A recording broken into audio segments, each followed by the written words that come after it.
Today's a rainy day, so what better way to spend the day than to make some donut bites?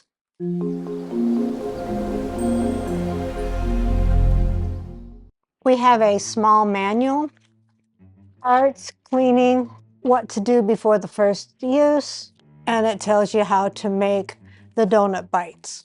That's about it. Does not give you any recipes in the booklet.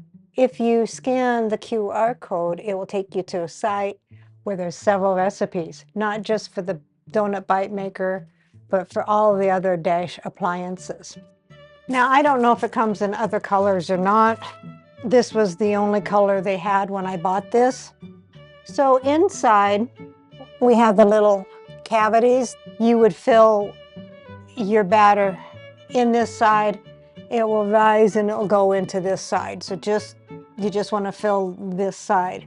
Of course, you want to wipe it down before you use it for the first time to get all the manufacturer's oils and whatnot from that. Do not use the aerosol cooking sprays.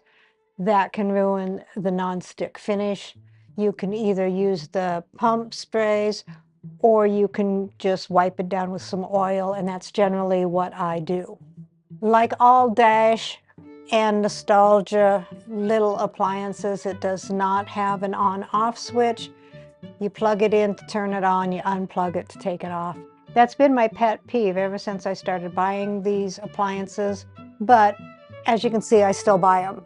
This one, however, surprises me. It doesn't have a ready switch. It totally surprises me that there's not a light to let you know that it is turned on, or you forgot to unplug it, or to let you know that it's preheated. So I did get some recipes off of the QR code. There are 5 donut bite recipes, and I will be making one of those. And I'll explain all of that when I head over to the kitchen. See you there. Today, I'll be making maple donut bites, and I'll be using my Rise Dash donut bite maker. So what all goes into the maple donut bites? 1 cup flour, 2 teaspoons baking powder, 1/2 cup brown sugar, 1/4 teaspoon salt, 1 large egg, 1/2 cup whole milk, 1 teaspoon vanilla. If you want a more mapley flavor, use 1 teaspoon maple extract, and 4 tablespoons unsalted butter melted. For the maple glaze, 3/4 cups powdered sugar, 1 tablespoon maple syrup. I'm going to be using the Canadian maple syrup that Jamie sent us, 1 tablespoon milk, and 3/4 teaspoon of lemon juice. So let's begin.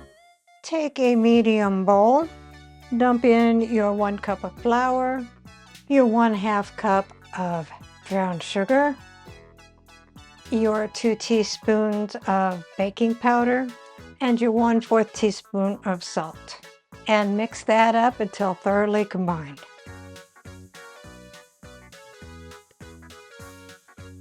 So in a medium bowl, mix together your 1 egg.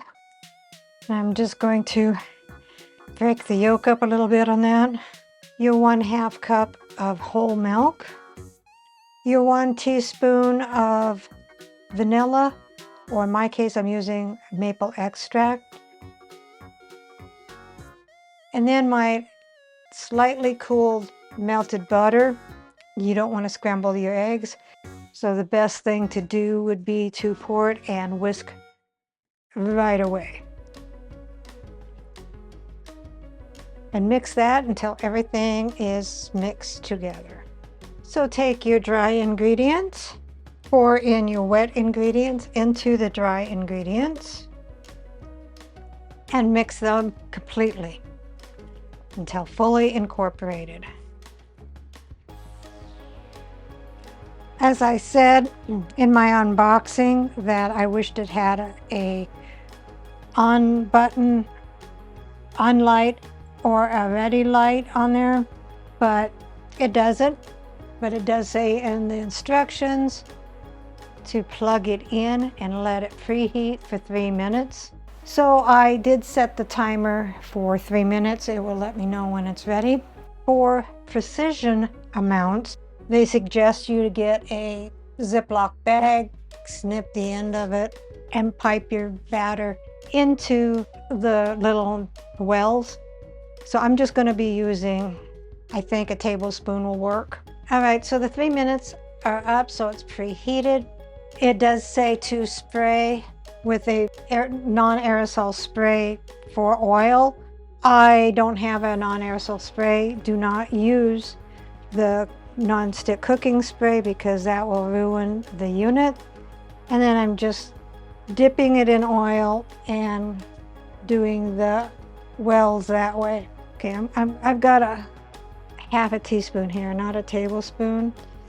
It may overflow because you're supposed to just go up to the top, and that's a little bit over the top, so I'll try to do better.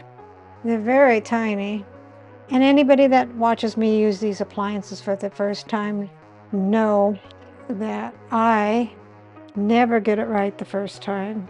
The first batch is always a little off. As you can see, they're already rising up, so I am putting way too much. I may have to go with a 1/4 teaspoon. So then put that down and cook it for 2 to 3 minutes. Now I'm going to do 3 minutes on this one. As the unit gets hotter and hotter, I will probably only go down to 2. While that is cooking, let's mix up the glaze. Your 3/4 cup of powdered sugar, your 1 tablespoon of milk, your 1 tablespoon of maple syrup, and your 3/4 teaspoon of lemon juice, and mix that up.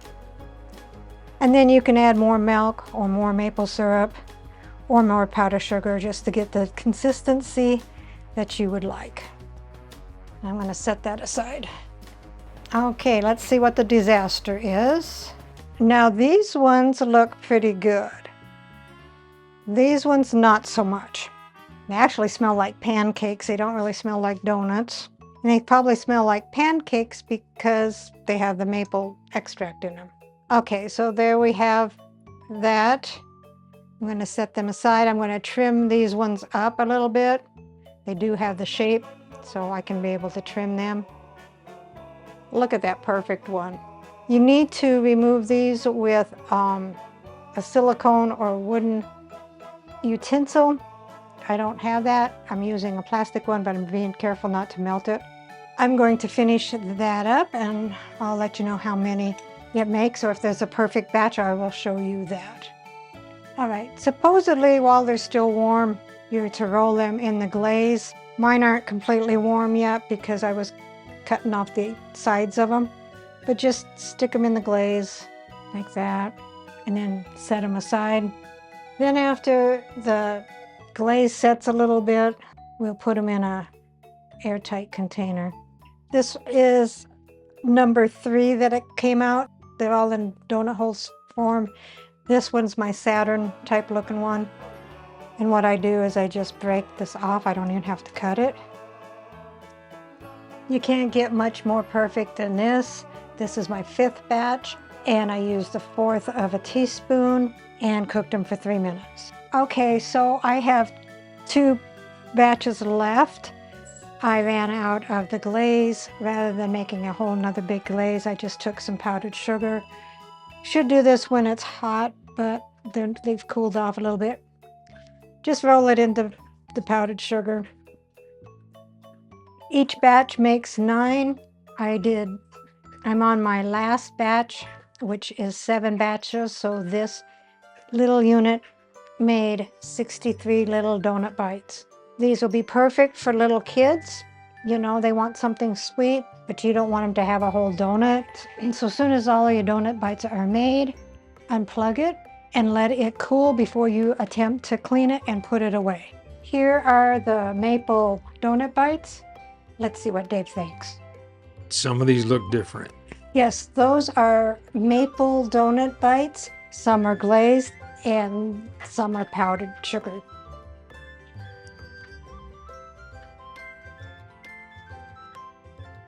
And I didn't know if you wanted to dip it in maple syrup or not. I did one of each with the the powdered sugar and the glaze. They're both pretty good. I'll try to dip and see.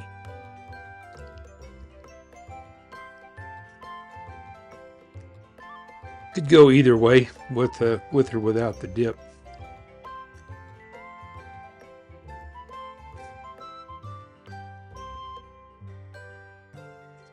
Not much different with or without the syrup. Well, that's because it has maple syrup in it anyway, so. Okay. It's got maple extract in the donut and maple syrup in the glaze. Well, they're pretty tasty either way. Well, I didn't mean to eat all of them before the taste test was over, but Must be good then. wait a minute.